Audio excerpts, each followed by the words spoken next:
Hello, my name is Prazer, and welcome to the Director's Commentary of Humanity. As we go through this title sequence, I'll just tell you a little bit about my inspiration to write the play. It kind of comes from, basically, my view of humanity, and everything that's wrong with it. And at the end of the story, you get 5 people who are representative of all the things needed in humanity. You actually see it in a copy of the script.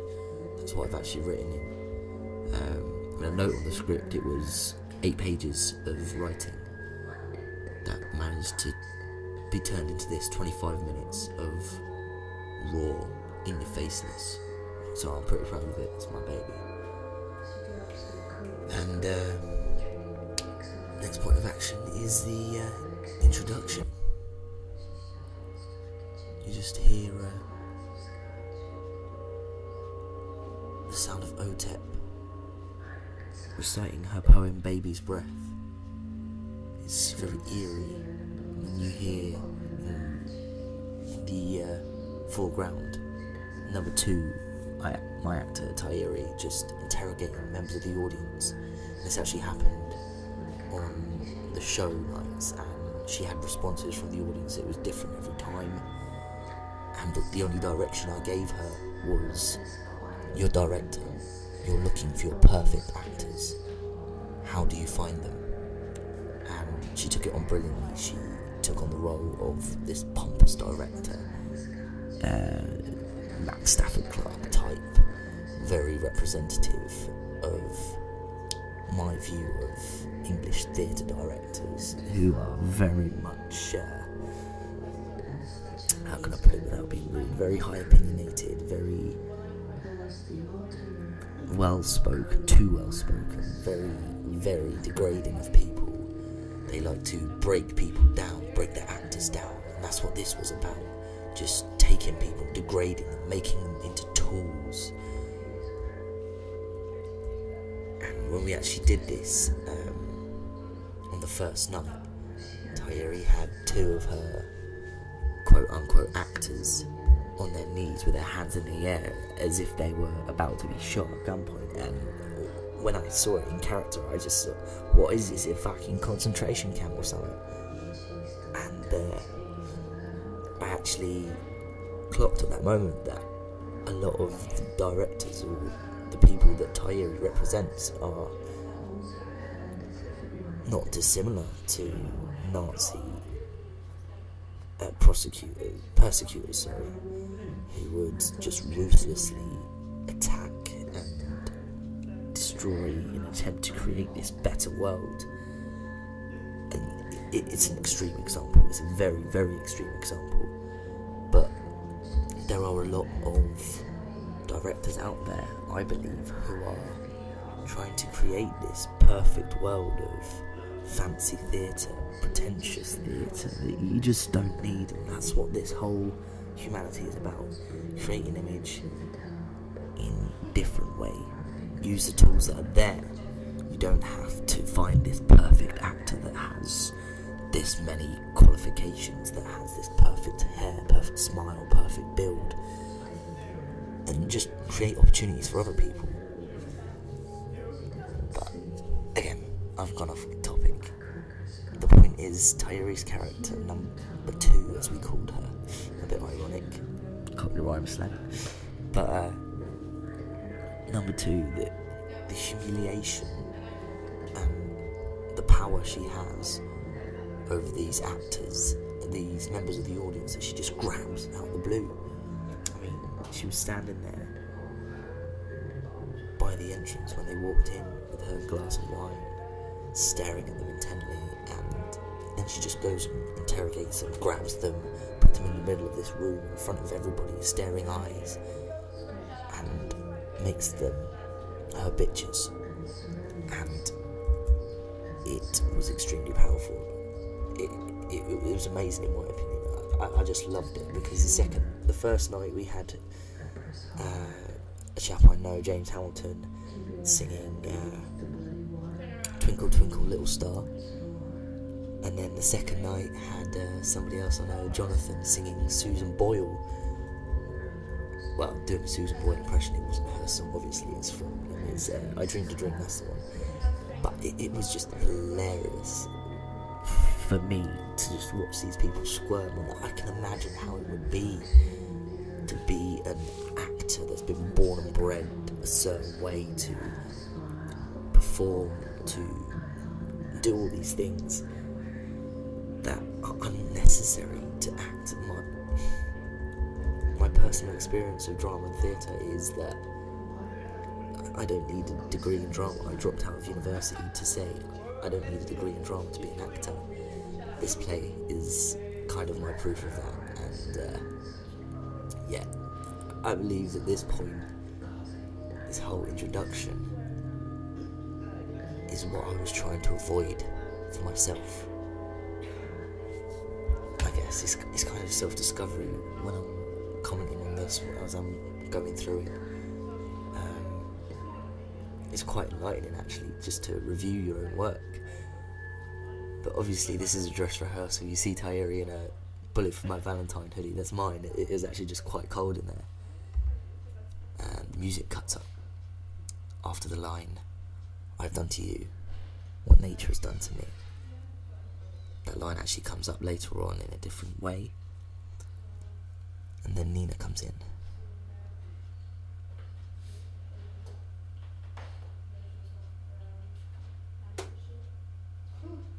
Nina, aka number one.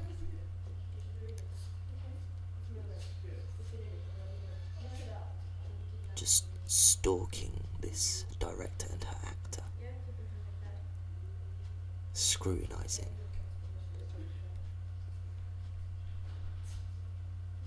Thinking, what the fuck is this? She clocks. You want to play. You want a show. You want entertainment. You want all these things. You try and justify every single one of these points: history, drama, morals, food for thought, education. They try and put all of this in, and it's so explicit that it's complex. It's so bizarre. They say they want to teach people things with their art, or they want to bring light to certain things. But that isn't what they want. They just want to masturbate their ego. They just want to show off. They just want to do all these things. I've seen it in so many cases. Examples of pointless, unnecessary, complex ideas. This section here is me describing what I've seen as the sort of stock perfect actor. People from Bristol with mixed race background or dark hair. I actually used that line there. You want an image to represent exactly what you're thinking in the poster. They want that image, but what they're thinking of is completely wrong. They're thinking that the only thing they can use is is these two ideal actors that they've got in their mind, and it's not. It's wrong. As Tyeri fluffs her lines there, post-show nerves. It's a bit perfect combination. It's the lines pretty much speak for themselves.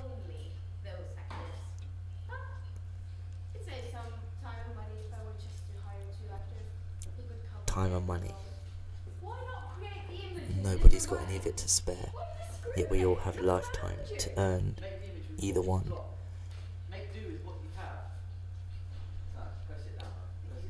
Here is my character 3, just exploding.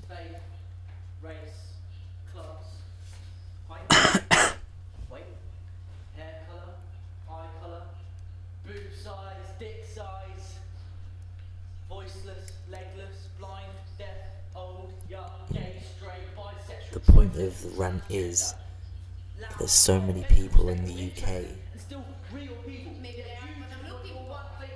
that are trying to act, trying to get into theatre or film or performing, yet they're overlooked because these directors are just looking for their one thing. And then 4 comes in, Luke, and just says, yeah, you can't deal with the real world. This section here is, it went a little bit smoother on the actual performance nights, because we didn't just push her backwards and forwards, we spun around, we poked her, we punched her, we prodded her. It's saying everything that the normal person represents, but the normal person nowadays has been degraded into corporate slave, etc. Now we go into what she is, what she represents. In the background you can't see it, but Luke's actually riding her as a bike or as a whore, and then doing the Hitler salute to the Nazi. And then here you go. That word, the one word that nobody wants to hear, that everybody's scared to use, and the characters are just talking about it because it is just a word.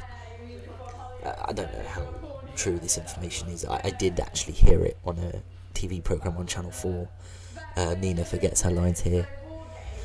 It's just kind of back in the old days, back when children didn't play Call of Duty and try and kill their parents because they thought they'd respawn, things like that. And this was just this line was one of the highlights in rehearsals.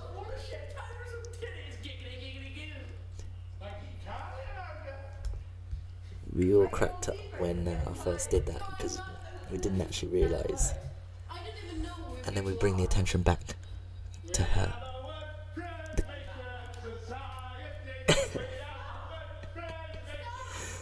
The whole point of this is that it's catchy, it's pointless, but it's fun. It's there to be fun instead of trying to show off. It's not pompous, it's just taking the piss, and that's what some people need, to just kick back, take the piss. And she can't stand it. She doesn't understand it. And then the voice of reason comes in, the voice of calm, Hannah, number 5. And then comes the sarcasm. This little section here, we worked on quite a lot, trying to get Hannah into a sort of unpredictable, unstable character. The line that I haven't done anything wrong here, just followed by last by 1 and 3, and then this stripping, the degrading, just doing to her what she did to the actors. I was actually surprised by the actress Hannah, number 5, because we all know I was a quite timid, very lovely character, lovely person, and she just ad-libs all this, you pompous prick, you cunt, la la la la la, and the subtle whistling underneath. This is all things that come across in rehearsals when you work with such a tight group, and it's just something that, as a director, as an actor, as a performer, is a benefit of a small group. And this sort of kind of stage fight, I choreographed, I told them steps, the best ways to do it without hurting Tayuri. And now you just get, I believe it's 2 minutes just of Tayuri on stage, crying, sobbing, going through these 4 stages. The first stage is, oh my gosh, I've just been beaten up and stripped, and oh my god, what's happening? This isn't fair. Why is it happening to me? Second stage is, I accept, I know why this is happening. So she sort of silences her sobs a little bit, and then the sobs get more hysterical, turn into wails, and the audience is supposed to feel uncomfortable here, and when we did it on the actual performance nights, Tairi dragged it out for 4 minutes, I believe, and it was really uncomfortable, really awkward. I left it as long as I could to interrupt her, because I could just see people twitching and trying to think. Yeah, so she's a bit pompous, and they've done this to her. But the trick was not to leave it too long, because people think, well, she doesn't deserve that much humiliation, does she? But who knows? This is a section where we just come out as ourselves instead of actors, just as people. This is me talking from myself, not with a mask. This is me asking people to just try and join me in thinking aggressively. Obviously in this case it was just the actors and performers in the room, but on the performance nights we had different people answer the question.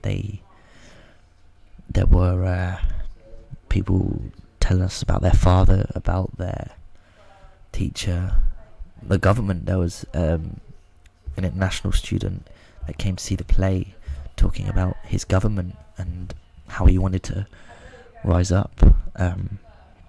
I got to admit, I was quite proud of that the play had triggered that thought in him, and had quite a good discussion with the gentleman after the play as well, just saying sometimes you can't do to them what they've done to you, either because they're in too much power or the law prohibits it.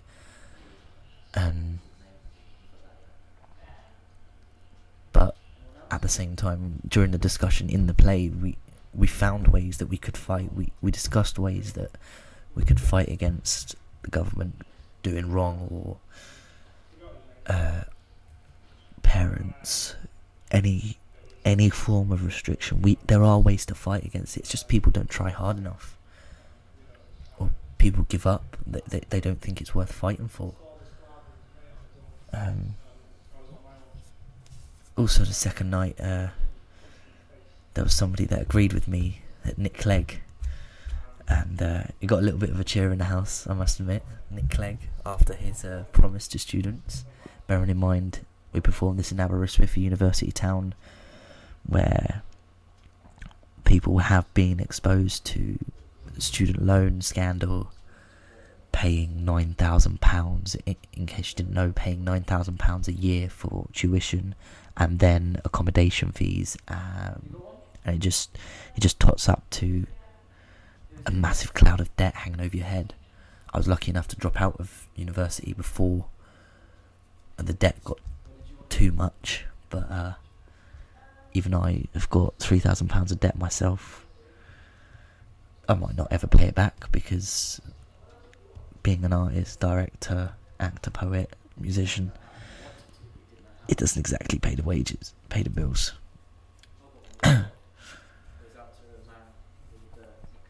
This one's from me, about Master Clegg. Okay, a little bit crude, but I like to say my character number 3 is just an extreme crude version of myself.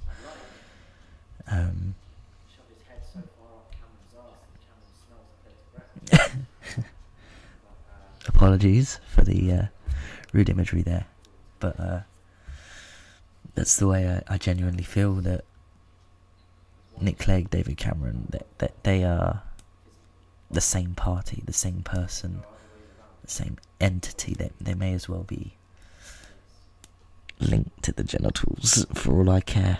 If I get in trouble for this, I get in trouble for this. I've said it. Nobody can take it away from me. That's the point of this play. That is the point of this work. I've said it. Nobody can take it away from me. This is what I fought for. To speak.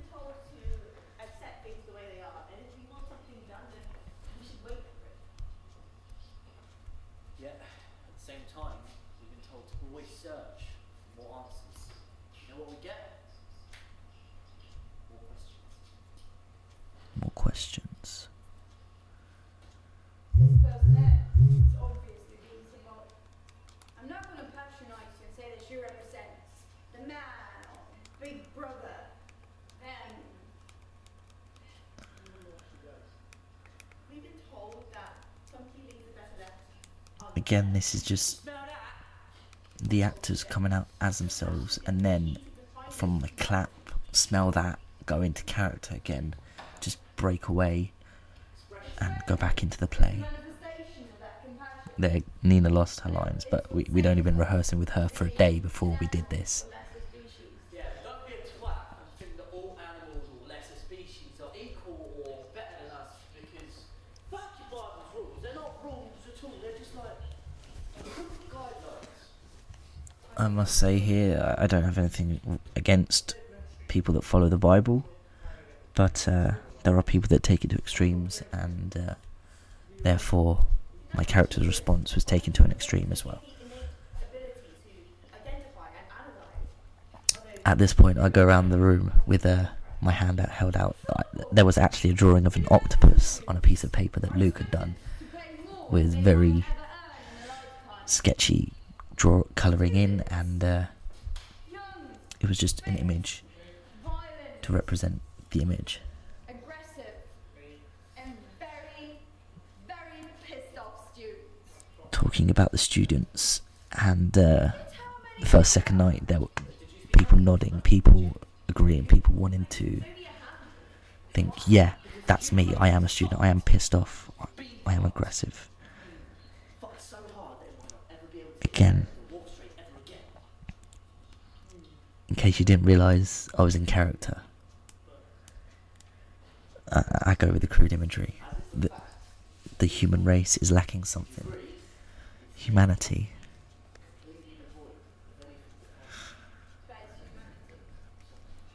That statement there is just... Exactly.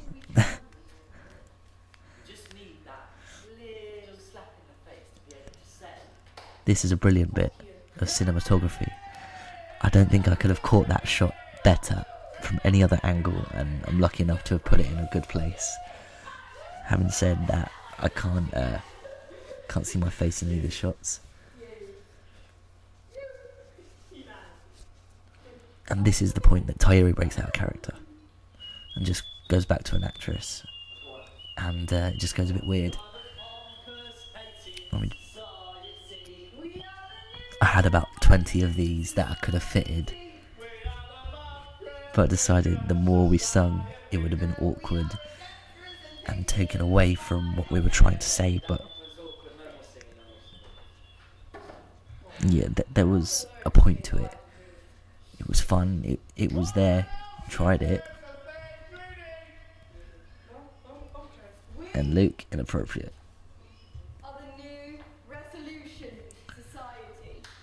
Taya is the only one out of character here. In the show, I put a profanity in that sentence. There you go. She goes into character.